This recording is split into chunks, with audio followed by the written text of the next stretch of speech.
Сьогодні печу простий, але дуже корисний хліб на заквасці. Поділюсь з вами цим рецептом. Хліб виходить дуже красивим, як зовні, так і всередині. Він смачний, м'який, із насиченим м'якушем. Такий хліб довго залишається м'яким, не черствіє і не пересихає. Для рецепта мені потрібна ось така чудова житня закваска 100% вологості. Учора ввечері я її підгодував, а зранку вона вже активна і готова до випічки. Виросла у 2 рази. Потрібно відібрати 160 грамів закваски. Подивіться, яка вона пориста.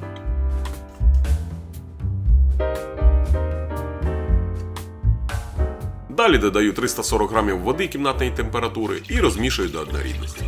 Для новачків дам рекомендацію. Якщо ви хочете навчитись пекти хліб на заквасці, то краще одразу вкластись трішки в знання, а не в красиві баночки для закваски. А якщо буде потрібна допомога, посилання в описі під відео.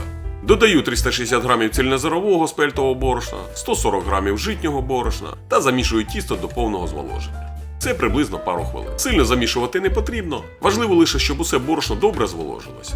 До речі, кому потрібна закваска, як житня, так і пшенична Левіто Мадре, звертайтесь, посилання буде в описі під відео. Накриваю кришкою і залишаю при кімнатній температурі на 1 годину, на аутоліст. Минула 1 година, додаю 30 грамів сухого ферментованого житнього солоду,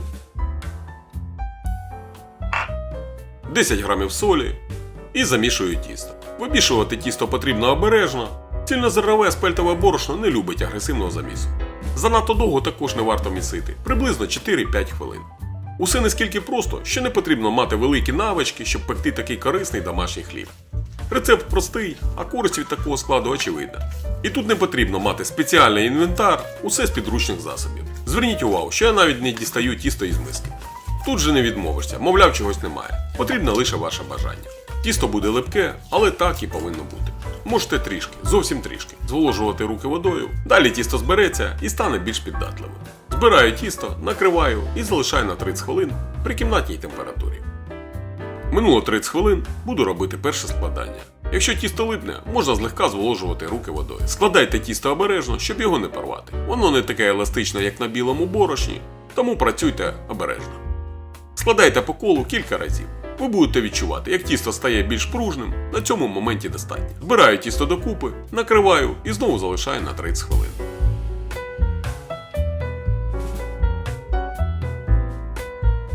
Минуло ще 30 хвилин, роблю друге складання, так само як і минулого разу. І це буде останнє складання. Тобто, загалом у мене 2 складання з інтервалом в 30 хвилин. Також хочу попросити вас підписатися на канал, якщо ви ще не підписані, написати коментар і поставити лайк. Вам це нічого не коштує, а мені приємно. А всі інгредієнти до цього рецепту в письмовому вигляді будуть в описі під відео. Знову збираю, накриваю і залишаю ще на 30 хвилин. Пройшло ще 30 хвилин, тісто збільшується, думаю, що помітно. Присипаю його трішки житнім борошном, поверхню стола також злегка присипаю борошном і перекладаю тісто на стіл. Буду формувати хліб.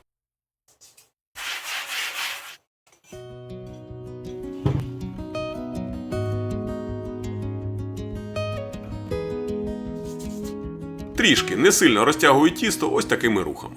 Складаю з 2 країв і з невеликою натяжкою скручую тісто в рулет. Хочу сказати, якщо ви вперше на моєму каналі, то цей канал присвячений випічці хліба на заквасці, рецепти, які не шкодять, а навпаки, приносять тільки користь. Цей канал не для хайпу, а для людей, які хочуть навчитись пекти для себе та сім'ї. Можливо, мій хліб не ідеальний і не глянцевий, але справжній. Тож, можете підписатись, якщо вам близька ця тема. Також у мене є телеграм-канал, теж можете підписатися, посилання в описі під відео.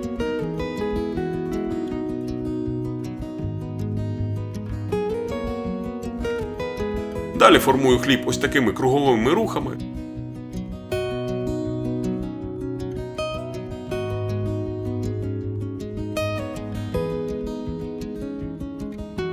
Сформував ось такого красунчика. Ой, це ще та медитація. Рекомендую. Знімаю напругу, заспокоює. Далі перекладаю у корзинку, присипану тим же житнім борошном. Якщо немає корзинки, не біда. Візьміть миску приблизно такого ж розміру, покладіть рушник, тільки не махровий, бо потім не відірвете. Присипте так само борошном і все у вас чудово вийде. Розміри корзинки я вкажу в описі.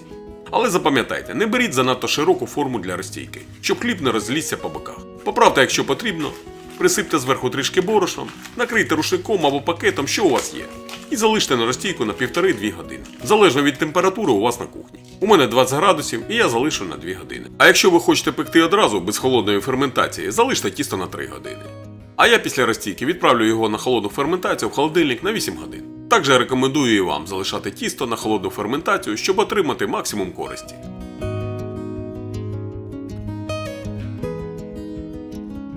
Так, пройшло 8 годин, подивіться, як тісто збільшилось. Ідеально розстоялось. Краса. Присипаю тісто трішки борошном, перекладаю на пергамент і відправляю в розігріту духовку до 240 градусів на 15 хвилин з парою. Далі знижаю температуру до 200 градусів, забираю пару і випікаю ще 20 хвилин. Дістаю з духовки, даю хлібу повністю охолонути, залишаю приблизно на 5 годин. І можна пробувати. Подивіться, який ідеальний хліб, а який в нього аромат. Усім, хто любить темний і корисний хліб, рекомендую спробувати. А якщо будете готувати, напишіть, як вам рецепт. У цього хліба ідеальний, дрібнопористий м'якуш. Він надзвичайно повітряний, максимум користі, чудовий склад, насичений багатий смак. Друзі, спробуйте і переконайтесь самі. Підписуйтесь на канал, коментуйте, ставте лайки. Всім дякую за перегляд і до зустрічі у наступному відео.